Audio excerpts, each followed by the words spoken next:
Vasco e Flamengo empataram ontem 0-0 e o Gabigol desperdiçou um pênalti nos minutos finais, que poderia ter dado a vitória para o Flamengo. Foi o quarto pênalti dele perdido em menos de um ano. A gente tem o vídeo dele passando reto na zona mista, ele não quis falar com a imprensa. E eu queria saber de você, Igor, que estava lá no jogo, acompanhou tudo, como é que pegou essa maneira como ele bateu o pênalti? Porque ele bateu muito mal, né? Queria saber como é que a arquibancada reagiu. O estádio estava pró ou contra Gabigol? Boa tarde, Jadome. Faz tempo que a gente não se fala. PVC, André Hernan. Culpa minha, estava de férias, né? Mas o direito do trabalhador também. Muito bom estar de volta aqui no De Primeira para falar sobre futebol com vocês. E ontem, né, um cenário no Maracanã, primeiro clássico do ano, Flamengo e Vasco. 44 do segundo tempo, bola nos pés de Gabriel Barbosa ou Gabigol para dar algum número efetivo para esse clássico que estava empatado, muito equilibrado, e aí na hora H o Gabigol, que tinha saído do banco de reserva, já entrado durante a partida junto com o Bruno Henrique, substituindo o Pedro e o Cebolinha. O Gabigol falhou na hora H, perdeu o pênalti que poderia ter decidido o clássico a favor do Flamengo, do Tite. Enfim, a torcida, claro, um ar de decepção geral por conta da perda do pênalti, né? Uma defesa no cantinho esquerdo ali do Léo Jardim, que foi bem. O Gabigol bateu fraco, como você mencionou, Domi, aquele ar de decepção. Você me perguntou como é que estava o clima do Maracanã para o Gabigol. Estava favorável, sim, né? Porque quando ele vai se aquecer e o momento que ele entra no jogo junto com o Bruno Henrique, a torcida faz um frisson muito grande. Inclusive também naqueles momentos prévios ali de revisão do VAR, do lance sofrido pelo Arrascaeta, né? Do pênalti sofrido pelo Arrascaeta. O Gerson, primeiro, ele ocupa ali a área do pequeno círculo ali da marca do pênalti. Quando o Gabigol se encaminha para pegar a bola e bater o pênalti, a torcida também já dá aquela comemorada prévia, mas o ápice não veio porque, de novo, o pênalti foi perdido. Eu lamento aí pelo lado do Flamengo, desse pênalti perdido, poderia ser uma vitória aí importante sobre o Vasco, né, nessa caminhada do Flamengo de se aproximar nesse início de Carioca, na zona de classificação para as semifinais. Mas para o lado do Vasco, por outro lado, um grito efusivo aí e forte de conseguir segurar nos instantes finais do clássico o rival mais rico ainda, né, com um time mais recheado de craques. E esse jogo foi muito equilibrado, foi um jogo interessante, muito equilibrado. Vocês estão vendo o lance aí, por exemplo, de cruzamentos aí na área do Flamengo, Verratti, e esse lance do Léo Pereira, para mim foi o segundo lance principal do jogo, né, como o Léo Pereira fez muito bem a leitura da jogada ali, impediu em cima da linha o gol do Vasco. E para o Gabigol ficou esse lamento, e ele passou na zona mista ali em silêncio, ele falou no campo, né, deu suas explicações, lamentou, concordou que sim, deveria ter batido mais forte, mas na prática ele não conseguiu executar, e o Flamengo e o Vasco saíram 0-0 no placar. Esse é um misto de frustração para um lado, um misto de alívio para o outro, mas enfim, um clássico muito movimentado, mas que não teve gol, muito por conta do Gabigol. O PVC, na coluna do Mauro César Pereira hoje, ele escreveu que o presidente Rodolfo Landim está muito pressionado, já que no meio do ano o Gabigol pode assinar contra o clube, só que um novo contrato custaria caro e por isso ele está recebendo muita pressão de vários lados ali de dentro do clube. Qual seria a melhor solução, na sua opinião, PVC? Eu renovaria o Gabigol. Renovaria agora. Assim, essa briga Ninho do Urubu versus Gávea tem que ter um cérebro. E o cérebro tem que ser de quem preside, de quem comanda. Não pode ser pela pressão. O Gabigol não está jogando bem. Ele jogou até bem o jogo do meio de semana contra o Sampaio Corrêa, mas contra o Sampaio Corrêa, se você falando, se fosse eu, era capaz de fazer um gol também. Que isso? Vou te mandar uma foto. Vou te mandar uma foto. Manda para a Domi também. Temos imagens? Temos imagens, Peraí. Já mando. Seixas. Achei. Vou achar. Eu acho que o Gabigol é um ídolo. Ele representa muito para o Flamengo. O Flamengo não vai correr o risco, não deve correr o risco dele acertar com outro clube em junho e criar um clima pior ainda. Imagina se o Gabigol assina um pré-contrato com um clube Al Hilal para jogar com o Jorge Jesus, Corinthians para voltar ao noticiário de janeiro, ou qualquer lugar do mundo, e depois ele faz um segundo semestre exuberante. E aí, na eleição em novembro. O Flamengo, no ano da eleição, 6 meses antes do Gabigol pelo Flamengo, sendo ele jogador do Flamengo. Não vai correr esse risco. Do ponto de vista eleitoral, é suicídio. Do ponto de vista da torcida, é um ídolo. Então, cara, é caro para renovar? Tá ficando cada dia mais caro.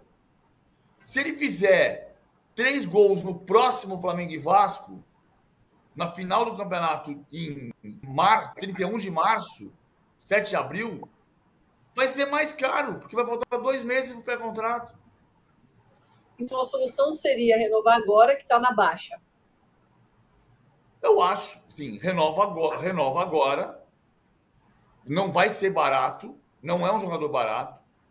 É um jogador, você vai discutir o custo-benefício do Gabigol hoje, sem olhar para o custo-benefício dos últimos 5 anos. O custo-benefício do Gabigol hoje é alto. Eu não estou defendendo, veja, é diferente a situação do Everton Ribeiro. O Everton Ribeiro é um jogador de 36 anos que queria um contrato de 2 anos e o clube não tem obrigação de fazer a assistência nesse caso. O caso do Gabigol é diferente. O Gabigol é um jogador que não está num bom momento físico, isso resvala na parte técnica, mas ele tem 27 anos, vai fazer 28 em agosto, ele tem pelo menos mais 4 anos de alto nível. Então você pode assinar um contrato com o Gabigol de 3 anos ou de 4 anos. Ele não vai ter valor de revenda, não vai. O Messi saiu do Barcelona, o Barcelona recebeu quanto? Zero. O Messi não deu lucro no Barcelona? A conta não é só do que quanto você recebe na venda.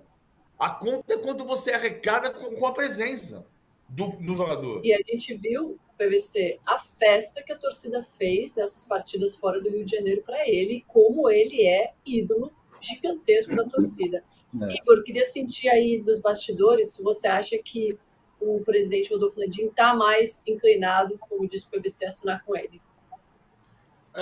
Duas questões aí. Uma questão política, muito bem levantada pelo PVC também, né? E essa questão da recepção da torcida, só para dar um contexto maior em relação a essa relação com a arquibancada em si, né? Você mencionou a recepção que ele teve fora do Rio e tal.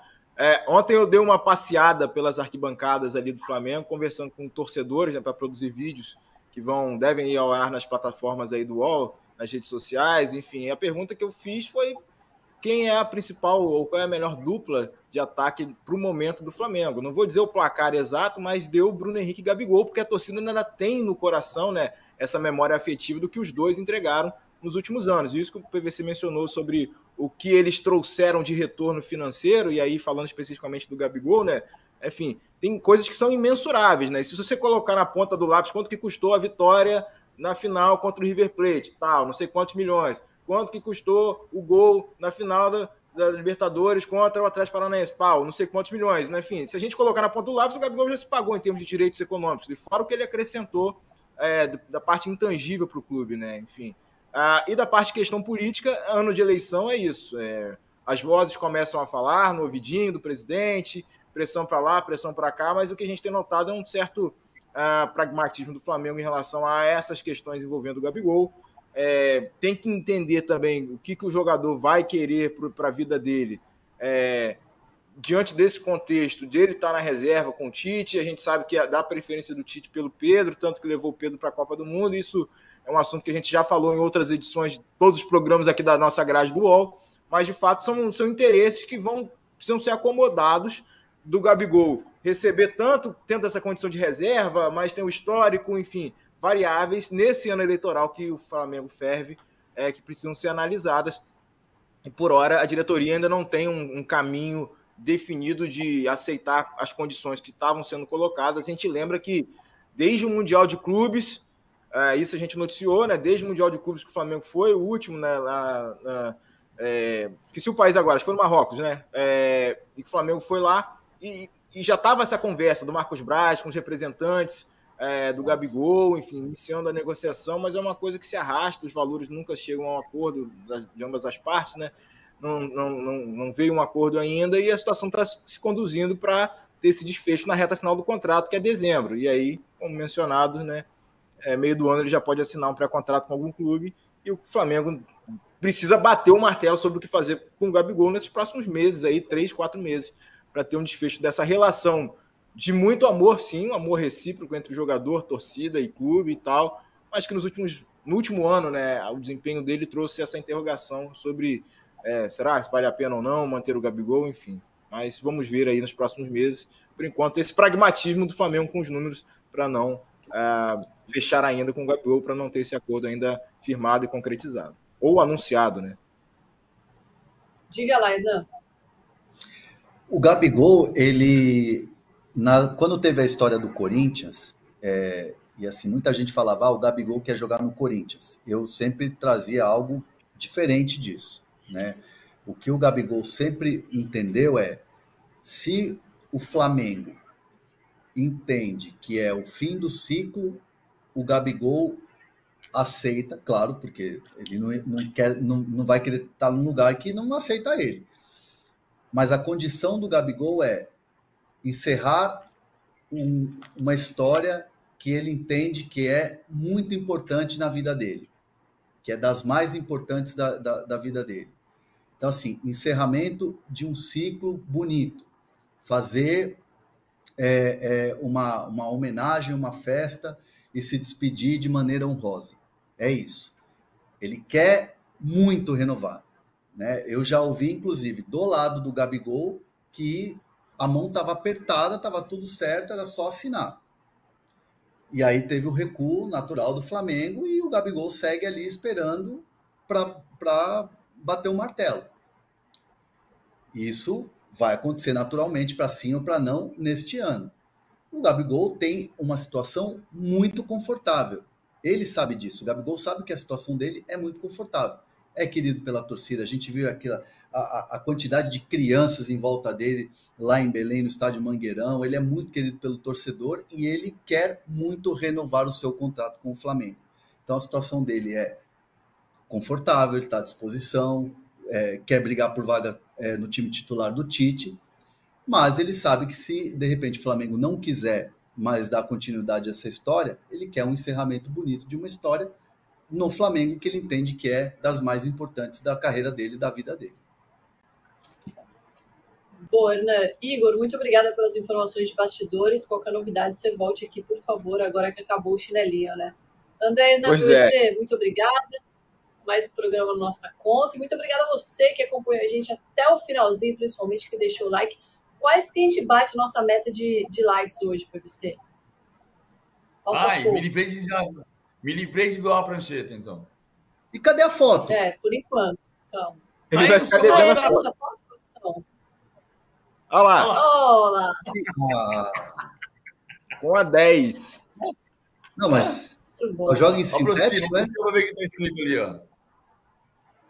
E é o Higuaín que está em cima de você ali? É o Higuaín? Eu sou o líder do grupo. Estou jogando de líbero, número 10. E cadê a faixa de capitão? Cadê o que é faixa de capitão? Não, eu sou apenas o líder. Não sou capitão. O capitão sem faixa. Líder camisa 10. E com essa belíssima imagem de PVC camisa 10, a gente se despede hoje, mas amanhã a gente volta em 11 horas da manhã ao vivo. Obrigado demais pela companhia. Bom dia para todo mundo. Tchau.